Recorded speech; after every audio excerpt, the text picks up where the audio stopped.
नमस्कार दोस्तों, मैं हूं आपका होस्ट शैलेंद्र शर्मा। आप देख रहे हैं आपका अपना चैनल चम्बिल वाला स्पोर्ट। दोस्तों, दो तीन चीजें बड़ा चर्चा में है इस वक्त क्रिकेट में। एक तो श्रेयस अय्यर, ओडीआई के कप्तान, इस पर बड़ा चर्चा है।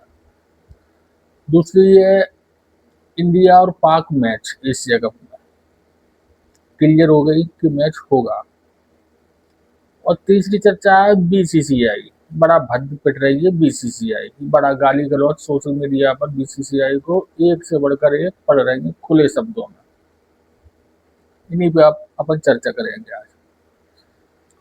दोस्तों, टेस्ट क्रिकेट में जब न्यूजीलैंड से इंडिया 3-0 से हारी, तब जो इंडिया की टीम का बड़ा आलोचना हुई, बड़ी तनकीद की गई इंडियन टीम पर और इंडियन खिलाड़ियों पर, चाहे रोहित शर्मा हो, विराट कोहली हो, केएल राहुल, कोई भी हो।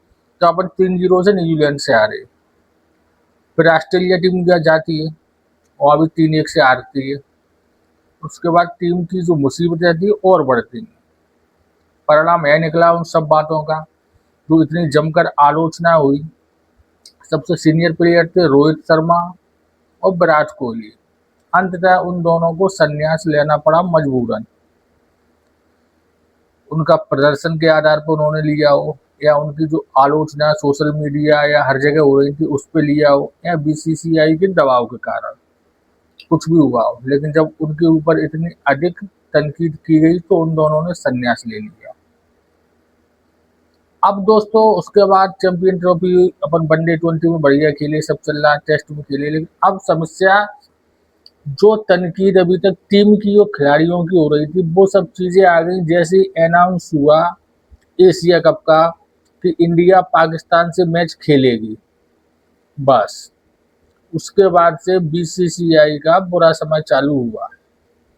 लोगों ने अपने अपने तरीके से, अपने अपने शब्दों से उनकी आलोचना चालू कर दी। अब आप एक्स पर देखो, वहां तो लोग खुलकर गालियां लिख रहे हैं, गालियां दे रहे हैं बीसीसीआई को कि पाकिस्तान से मैच क्यों रखा आपने। तो और फिर उसके बाद होती है टीम की घोषणा हो जाती है एशिया कप में। फिर उसमें सुमन गिल को लिया जाता है, श्रेयस अय्यर और जायसवाल को छोड़ दिया जाता है। और जो इनको ना लेने के जो कारण बताए अजीत अग्रवाल साहब ने, वो भी लोगों के गले नहीं उतरते कि भाई अभिषेक शर्मा बॉलिंग कर लेते इसलिए जायसवाल को नहीं लिया, और अय्यर के लिए 15 खिलाड़ियों में जगह नहीं बन रही, जबकि रिंकू सिंह, शिवम शिवम दुबे और 15 खिलाड़ी तो है, मतलब उनकी जगह उनकी नहीं बनी। तो एक तो पाकिस्तान में, दूसरे अय्यर और जायसवाल को ना लेना, गिल को अधिक प्राथमिकता देना, फिर इसके ऊपर बीसीसीआई को लोग सुनाना चालू करते हैं। अब बीसीसीआई की जब इतना बुरा समय चल रहा, तो उनको भाई अब डैमेज कंट्रोल तो करना था इन समस्याओं को। तो उन्होंने एक, पहले उन्होंने निकाली श्रेयस अय्यर के बारे में खबरें लीक की जानबूझ के, कि श्रेयस अय्यर को ओडीआई का कप्तान बनाया जाएगा। दोस्तों, सूत्रों के हवाले से खबर है।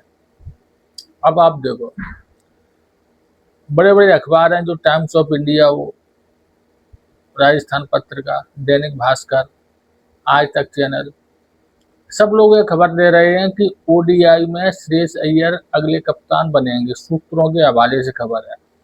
तो दोस्तों, सब लोगों के सूत्र हैं क्या, हर चैनल के?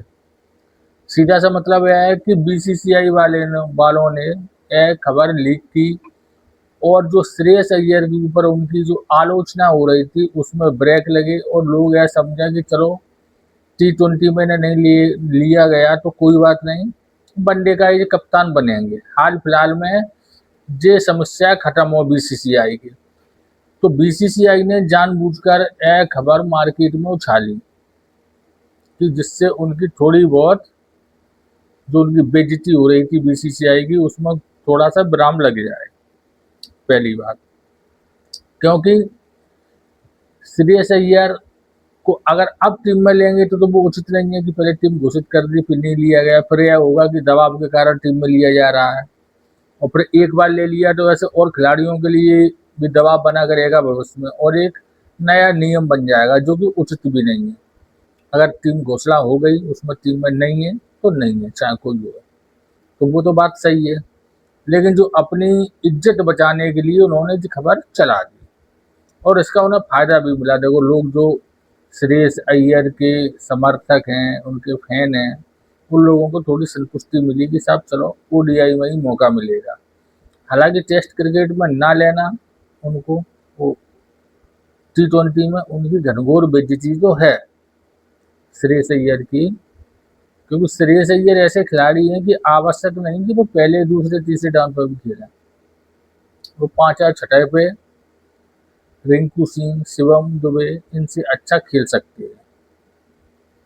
तो और जायसवाल उनको तो बिल्कुल ही, जो कि तीसरे ओपनर के रूप में T20 की विश्व कप जो टीम जीती थी उसमें ओपनर बल्लेबाज के रूप में वो टीम में थे कि अगर कोई बल्लेबाज अनफिट होता है तो जायसवाल खेलेंगे। यह दलील गिल के लिए दी गई।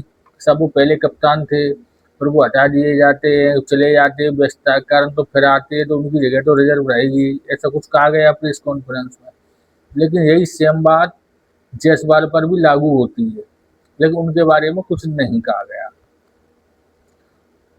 दूसरी बात, इंडिया और पाकिस्तान मैच, अभी तक जो शंकाएं थी कि मैच होगा कि नहीं होगा, जो इस तरीके से जो जनता का जो रुझान आया था, जनता का रुख इस मैच के विरोध में था, उस हिसाब से इस पे थोड़ा सा भारतीय गवर्नमेंट ने क्लियर कर दिया है कि मैच यह होगा।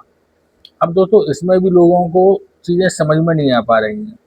उन्हें ये लग रहा है कि पाकिस्तान से मैच नहीं होना चाहिए, लेकिन डिप्लोमेसी में जो इंटरनेशनल संबंध होते हैं और इंटरनेशनल नियम होते हैं, उनके कुछ नियम जो होते हैं उनको फॉलो करना पड़ता है हर देश को। दोस्तों, बड़े से बड़े देश के युद्ध चलते हैं आपस में हुए, लेकिन जब कोई ऐसा मैच होता है जिसमें 2 से अधिक टीमें भाग लेती हैं, कुछ टूर्नामेंट होता है, तो उसमें दोनों देश जाते हैं, हाथ भी मिलाते हैं, खेलते भी हैं साथ में, यही नियम है। अभी राष्ट्रमंडल खेल होने हैं 2030 में, 2036 में ओलंपिक होना है, जो कि भारत ने दोनों की दावेदारी पेश की है।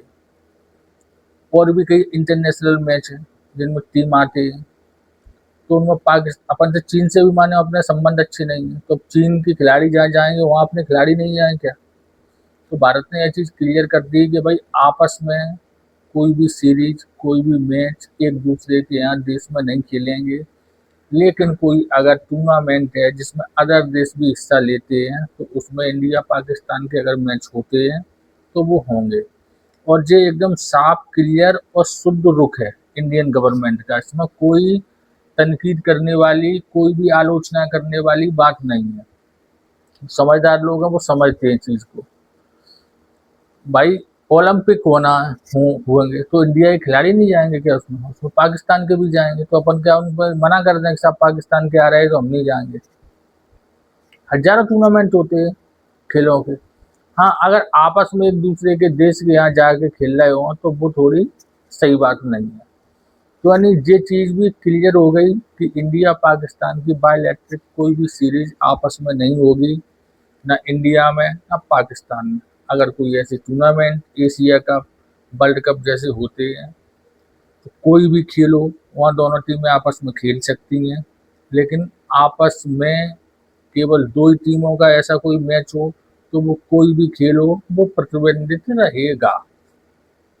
ये चीज़ आज क्लियर हो गई, कुछ लोगों के समझ में आई, कुछ को नहीं आई, कुछ को यह बात सही लगी, कुछ को यह बात उचित नहीं लगी। तो दोस्तों, समझने वाली बात है। आपस में अभी यूक्रेन और रूस का युद्ध चल रहा है, इजराइल और फिलीपींस का चल रहा है, तो उनके अब आपस में कोई टूर्नामेंट है वो होते हैं, बल ओलंपिक वगैरह, तो सब मैच खेलते हैं एक दूसरे से, तो हम ऐसी समस्या वाली बात नहीं है।